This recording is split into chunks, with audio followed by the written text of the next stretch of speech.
All right, everybody, welcome to the second episode of Video Game Collectors on Call. I have Atelier Ollie with me today. Thanks for joining me. Of course. I pronounced that correctly, right? Yep. Okay.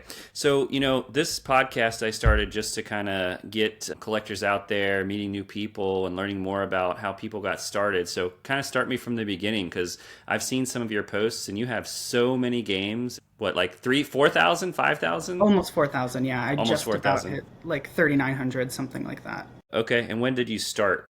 I started actually not crazy long ago. I played games as a kid, like DS, Wii. I grew up in that era. But I didn't actually start collecting until maybe the year 2019-ish.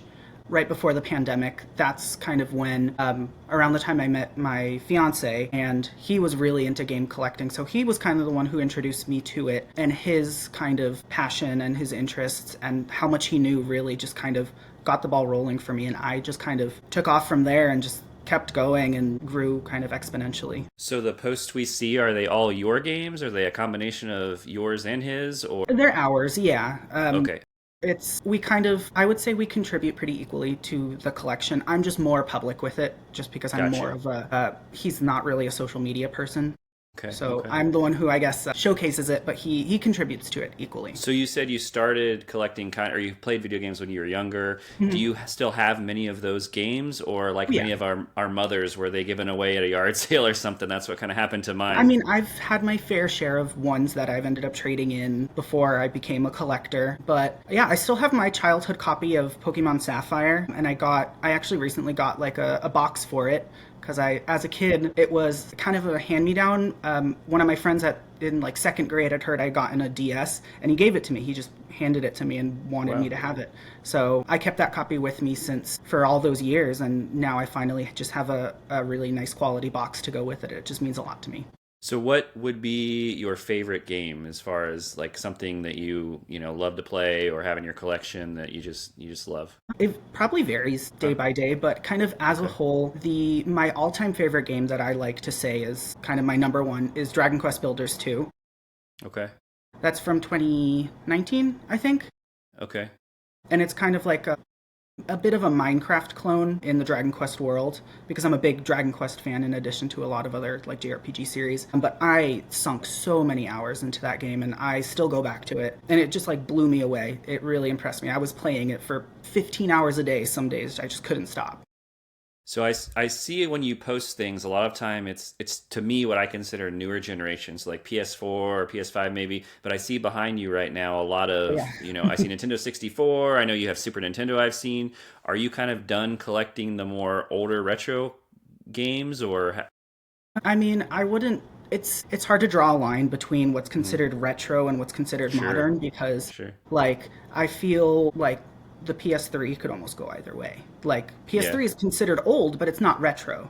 Right. Right. So I like to try my best to collect evenly along that kind of spectrum, I guess. I try to collect both retro and modern. I just like modern because modern games have more convenience to them because I have all those system setups. I have my PS5, my Switch, my Xbox setup.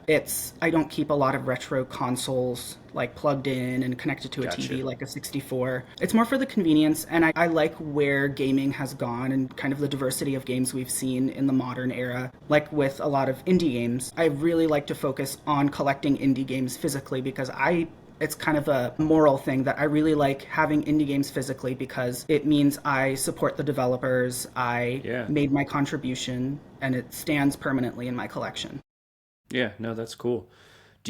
So when you display, I think I've commented on this to you before. I love the way how organized everything looks. Mm-hmm. And so many people are, this is a question I like to ask basically. Do you store alphabetically your games, or how do you organize? Yeah. And like if I told you to find a certain game, would you be able to find it rather quickly?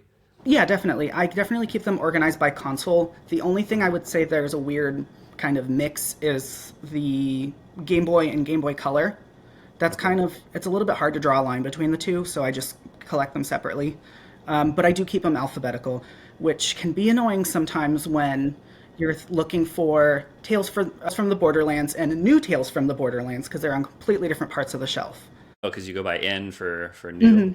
Yeah. Yeah, It's I probably have also to. painful. At least my problem is if I buy a new game, then you have to rearrange shelves and move things Yes, over to put it in. But it I just do looks that a nice. lot. It's Yeah, but that it like looks taking out, nice. moving one, and then shoving Yep, everything yep, over. Yeah, yep, I yep. do that probably on a daily basis. Okay.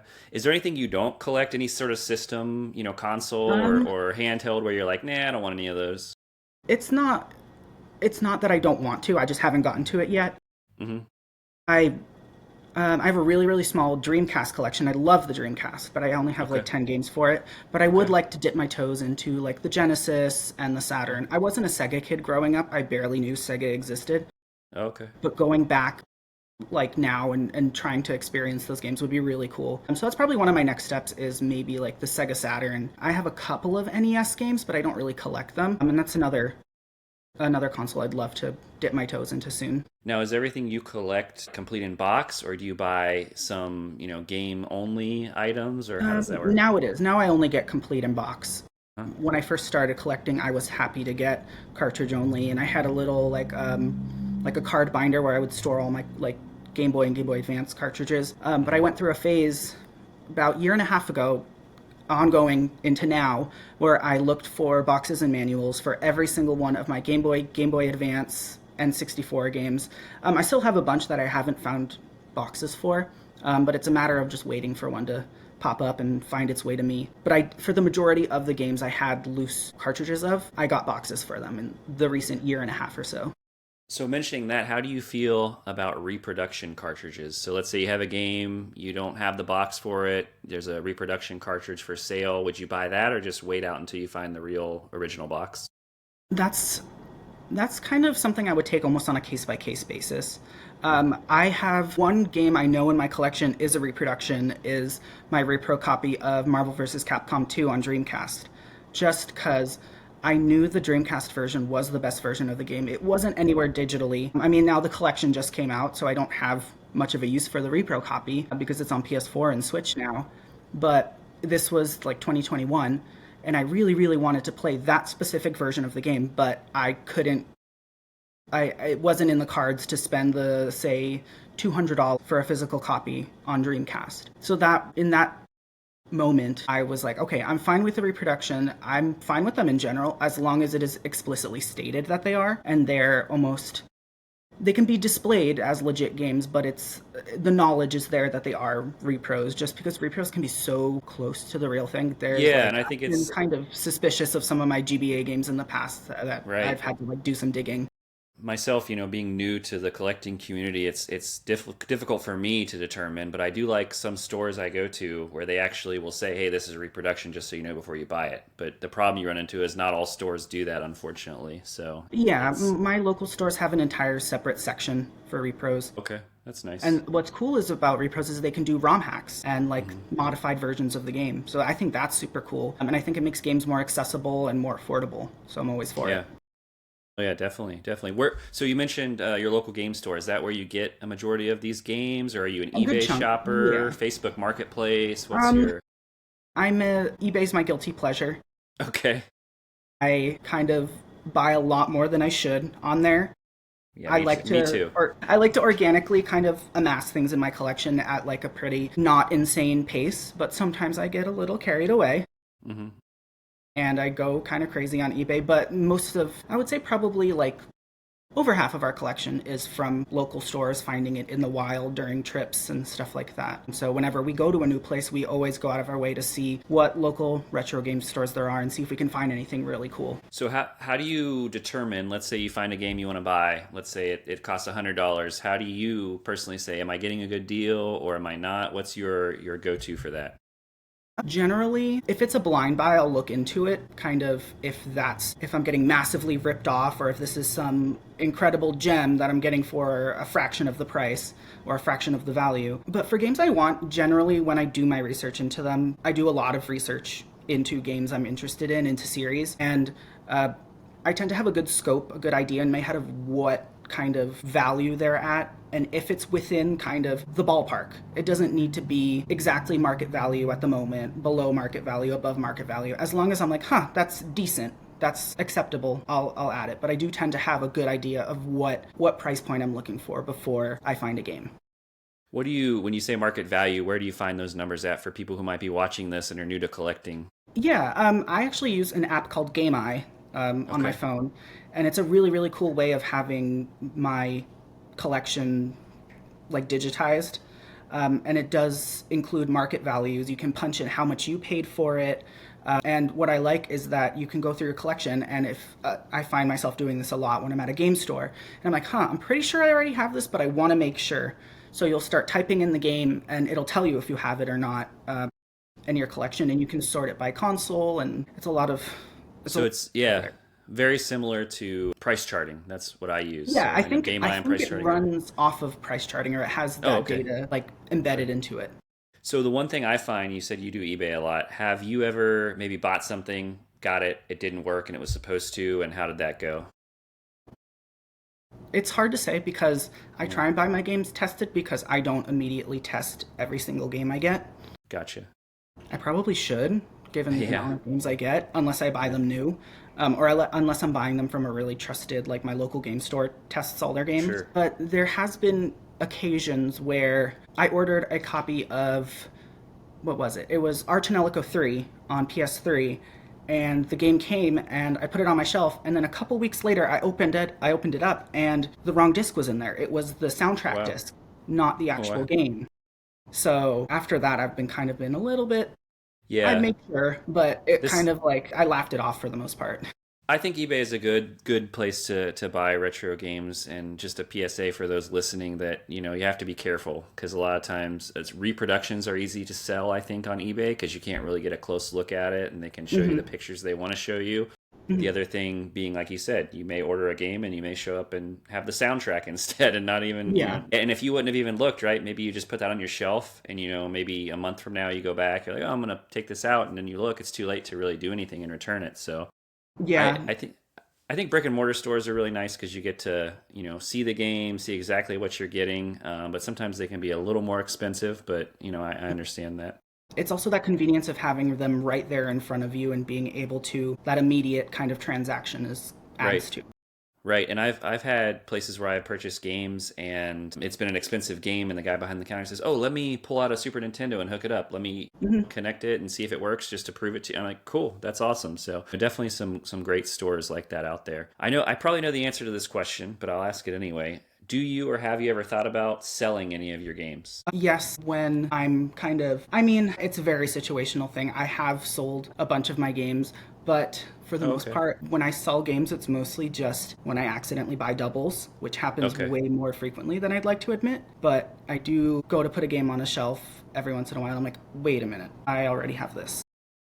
okay, But I have considered just the other day, I was considering selling some of my Japanese Vita games because, first of all, I have the English versions on different consoles. I just bought those versions because I thought it was really cool that those games were on the Vita, even if they were only in Japan.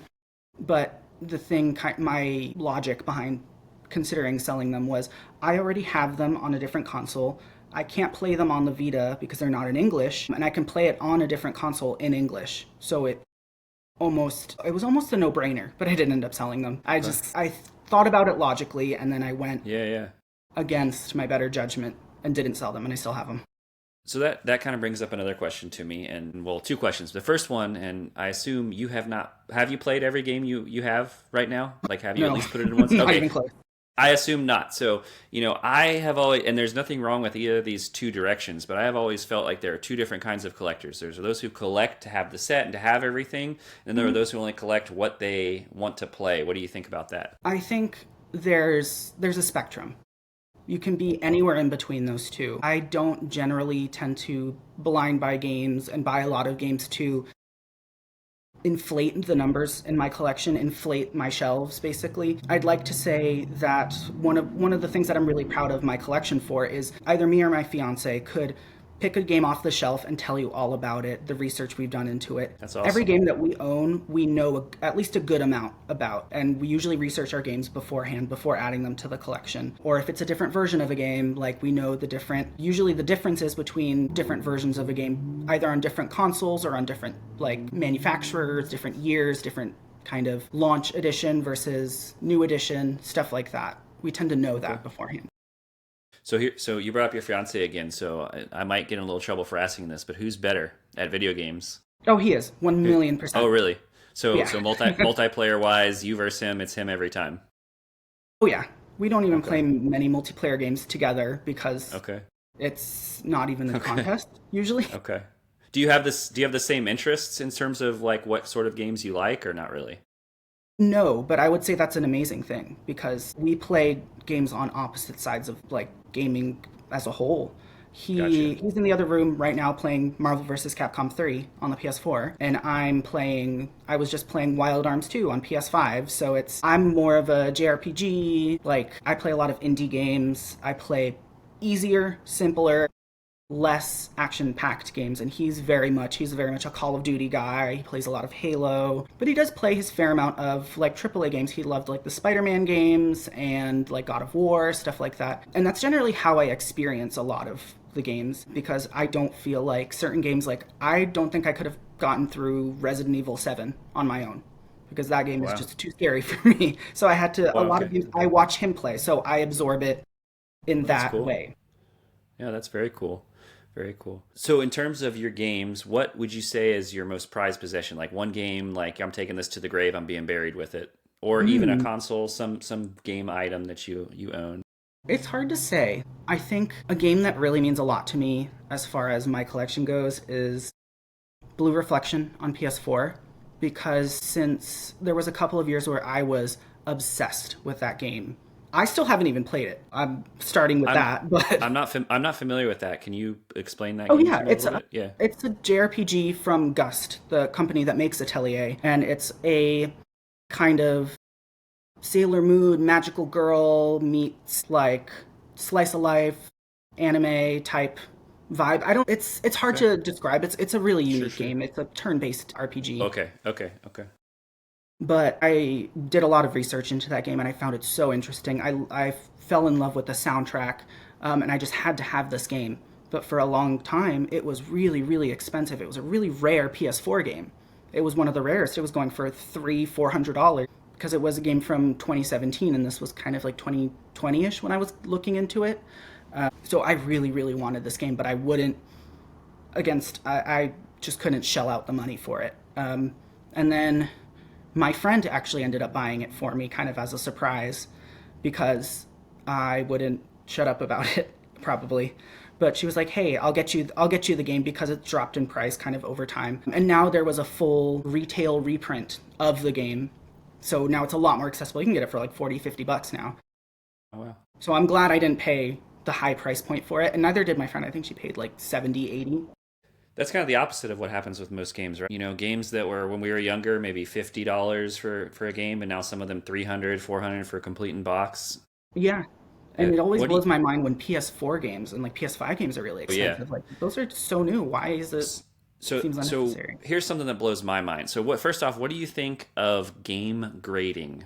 A controversial topic. Many people don't like it. Some people are okay with it. To each their own, but I would call myself a hater of game Okay. grade Okay. So you own because no graded games, I take it. zero. Okay. I've seen And them have at no shops, and plans. Yeah. no No plans plans. to get any No, grade. Okay. I think it defeats the point of a game collection. It makes it more of a monetary value thing over a historical piece of art, piece of music type thing in the collection.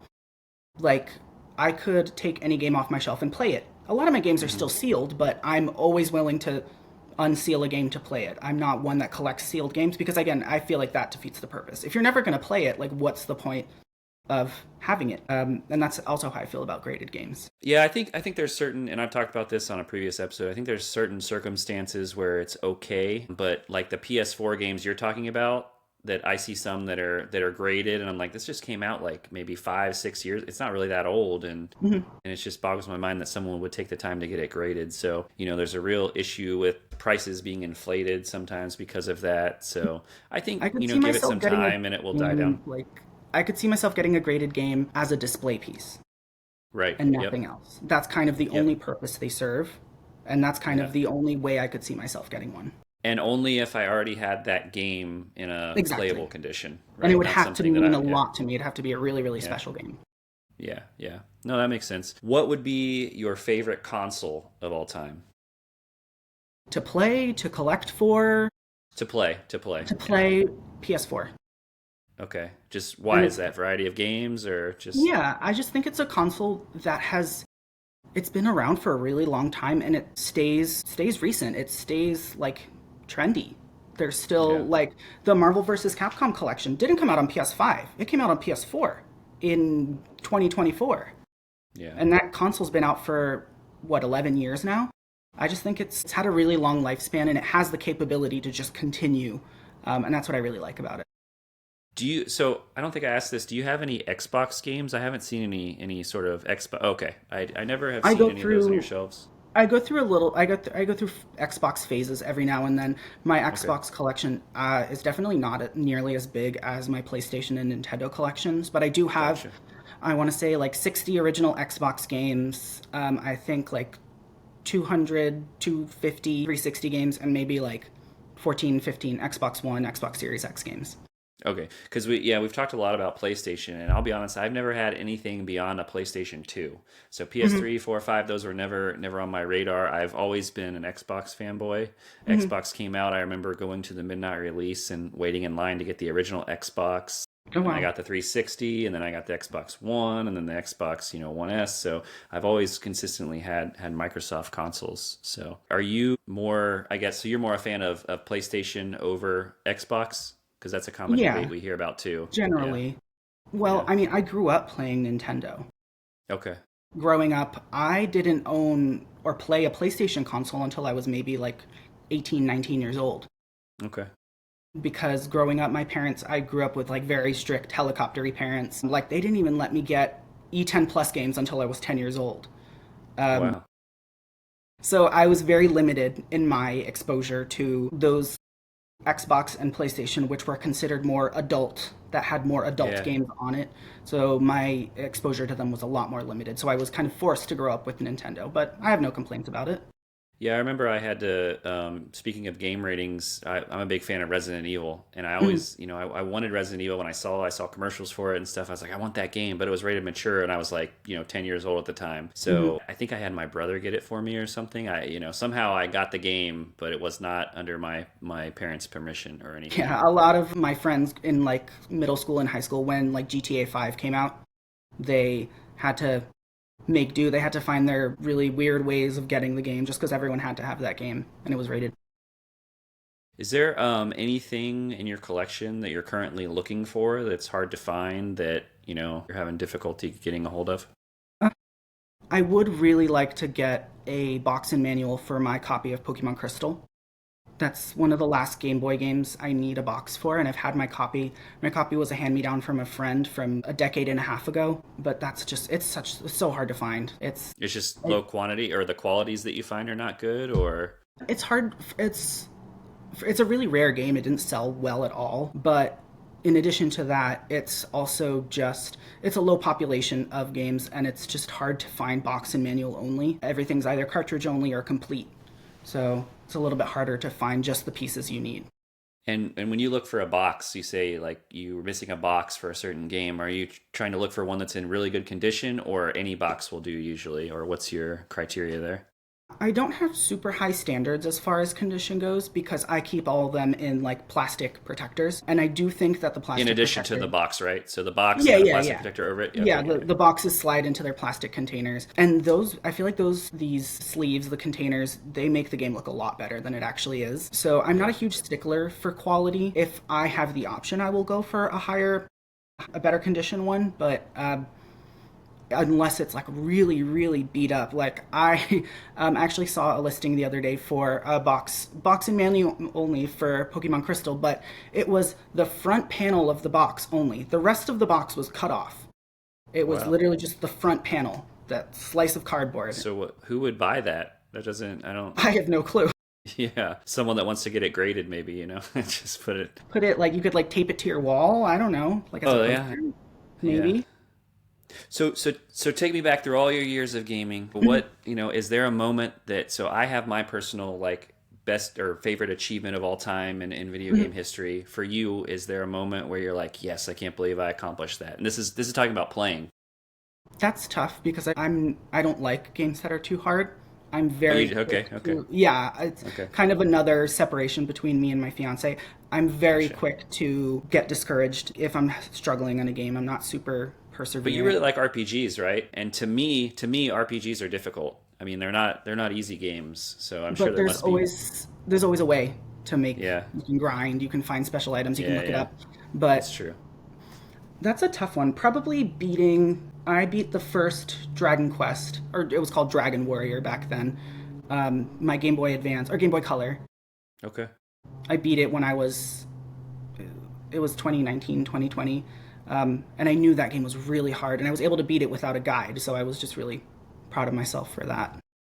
No, that's great. So mine is probably when I was, I don't know, maybe sixth, seventh grade. So you said you're familiar with Resident Evil. I don't know if you know Mhm. Resident Evil Code Veronica or if you've ever Yeah. watched. Okay. So there's a part where you get onto a plane Mhm. and the tyrant comes out and attacks you in the back of the plane. You have to get his health down enough and then push him out the back of the plane. Well, I did not know back then. I didn't look up strategy guides or anything, and there wasn't the internet to see walkthroughs, so I didn't know that I was going to be attacked. So at this point, all I had was the knife, and I had no Mhm. weapons, no ammo, no health or anything. And I probably spent a good 4 or 5 nights, like for 6 hours at a time, trying to beat this until I finally beat it with just the knife. And I remember I was at my friend's house. We stayed up till 2 a.m. We finally beat it. That was just such a great experience. I think everybody has kind of moments like that they remember, which is great. Yeah, and I feel like it would be to my benefit to build or make some more of those moments. But yeah, But I mean, I'm always one for I appreciate when a game challenges me. I like it when they challenge me mentally more than like skill wise because I'm not skillful at games at all. I play most of my action games on the easiest difficulty, hmm. and I'm willing to admit that. And I haven't played like any like Souls games. Oh man, you would not like those at all. Yeah, I can already and tell you my that. fiance is huge into the Souls games, and I've watched him play through all of them, but I could never play them. I could. I feel like I could limp my way through one of them, but it would be a real struggle. I agree with you. I do like when games challenge me, but sometimes there's such a thing as too much of a challenge, and then it defeats the point of trying to get through the game and make it to the end. So I have tried Dark Souls 1 and got to a point where I was like, okay, enough is enough. I'm not playing this game anymore. Yeah, because I Actually, feel like if it gets to a point where it's ruining your vision of the game, if you're starting to have a negative opinion on the game because of its difficulty, that would be a good stop. oh yeah, but believe it or not, Elden Ring I have actually played and completed from beginning to end. So that one I made it through, which I don't think is quite as hard as Dark Souls. You can ask your fiance what he thinks, but I think Dark Souls 1 is probably the hardest of all of them. Have you beat the DLC for Elden Ring, Yes, Shadow of the yeah, Erdtree? You beat yes I it? have. Okay, well, Yep, yeah. my fiance is stuck on the final boss, and he got Really? very, very frustrated Well, at it. they Yeah, they nerfed it recently too, so it's yeah. not. Yeah, This was so like a week ago that he was trying to beat it. That second phase wow. where he comes in like as a Uh-huh. meteorite, that attack Wow. one shot him every time. Okay. Well, yeah, it's not. That's probably is the hardest boss of the entire game. But then Mhm, I haven't played it since they nerfed it. I beat it probably 3 days after it came out because I mhm. stayed up till 2 a.m. every night. I tried to beat it before my friend did, which was the goal, and I succeeded in that goal. But yeah, definitely a tough game.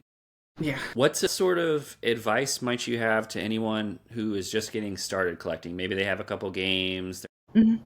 They don't have near the collection you do. Think back maybe when you first started. What kind of advice or things you wish you would have known? It's hard to jump into game collecting just because there's so much happening. There's so much going on. There's like it can feel a little overstimulating, overwhelming a lot of times. Even with my current collection, I do feel like I have moments where I'm just like, oh my gosh, where do I go next? I don't know where to go next, what to get next. But find a genre that you really like or a developer that you really like and dig deep and do a lot of research into the types of games they've made. You'll find some of the more obscure games they've made and just I would kind of dig deeper and more of an intellectual level before kind of going out there and just buying all the games you want. And it is important to blind buy plenty of games because that's how you find some of your favorite games because you go to what you naturally gravitate towards and you pick it up and you're like, huh, I've never heard about this, I don't know anything about it, let me try it out. And I've discovered some of my favorite games that way. Yeah, I think originally when I first started collecting, I was like, I have to buy every game. I have to buy every PlayStation 1 game, every Nintendo 64 game, all these things. And I started to buy these bulk sets of games, it would come with like 20 games. And you're right, I did find some games in there that were, to me, gems, things that I would never have really probably went out and got on my own.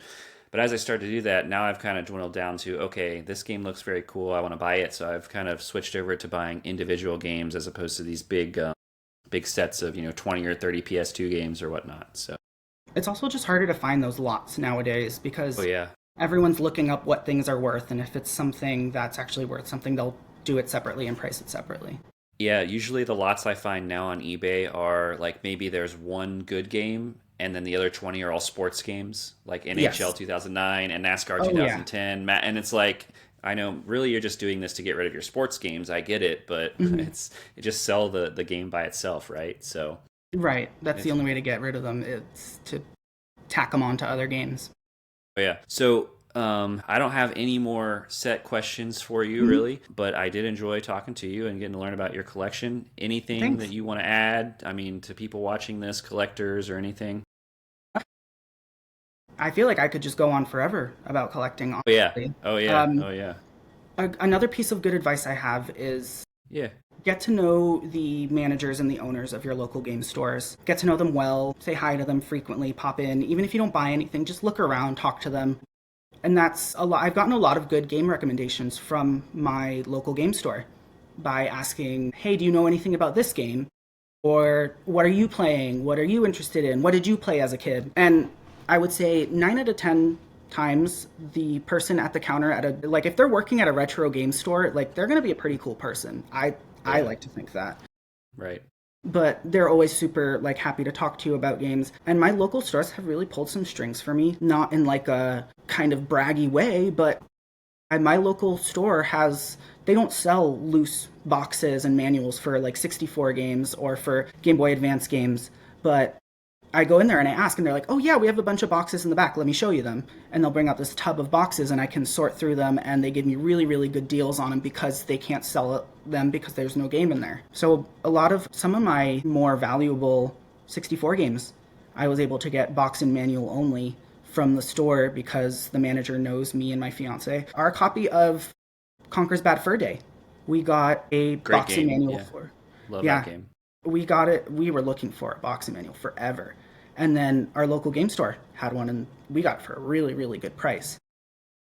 I will say, yeah, that's good advice. I think that there are the occasional stores you walk into, and maybe you've experienced this, where you're like, okay, whoa, this guy is not cool. And for me, there's a specific store that I've been to where, for starters, it wasn't organized very well. There were just things all over the place. There were no price tags anywhere, and you had to ask the guy, hey, how much is this? He would say, $100. He has nowhere to look. He doesn't really look at anything.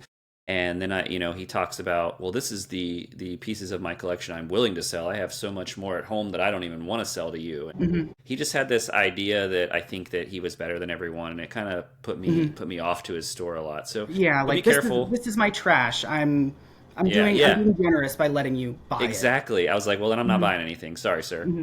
But no, I think that's a good point. I think another good point is be involved in social media too, because when I started this journey, I was like, man, I'm probably going to have like 5 followers and nothing's going to Hmm. happen. And I'm still at, like 200, but I've met some really cool people. Ryan, who I had on last episode, I met through Instagram. Yourself, who I met through Instagram. And I have a couple more people that I'm bringing onto the show in the coming weeks. So it's a very close knit and I will say kind community. No one is going Yeah, to judge you or be like, oh, that's stupid. You know what I mean? and it's something that's it's impressed me about the game collecting community is how quick people are to trust your judgment for games. If you say, "Oh, this is," a lot of people say this game is trash, but I really liked it. I've had people be like, "You liked it, so let me try it. I'll try it next. I'll add it to my collection." Right.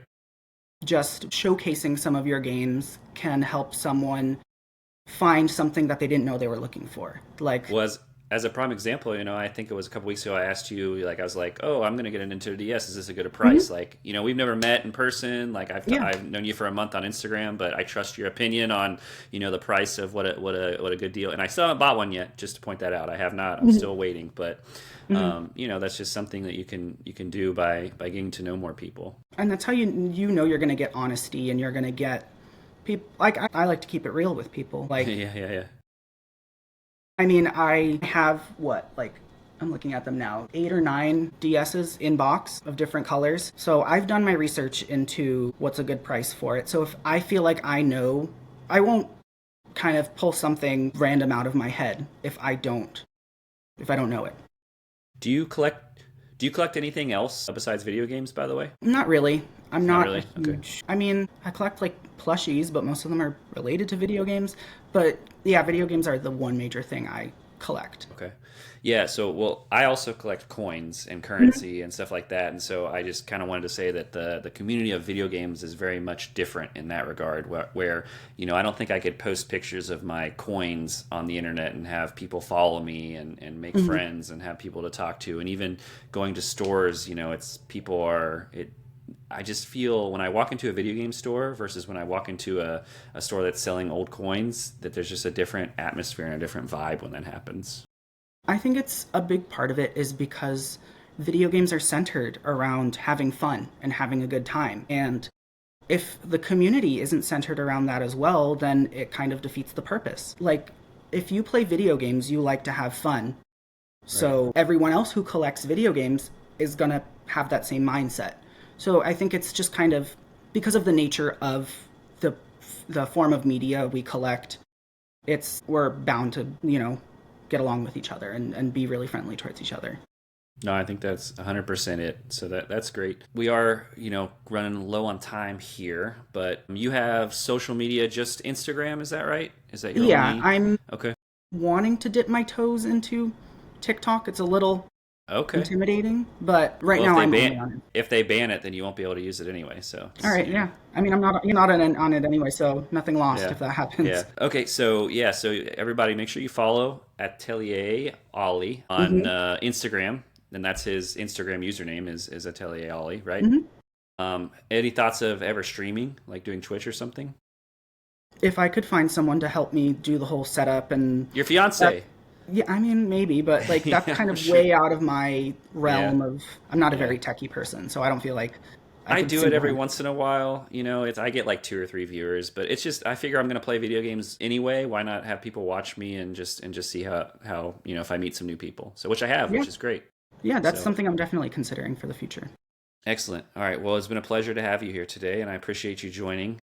Of But course. everyone, like I said, go follow Atelier Ollie on Instagram and tune in next week for the next episode of Video Game Collectors on Call. Bye bye now. Awesome. Thanks, guys.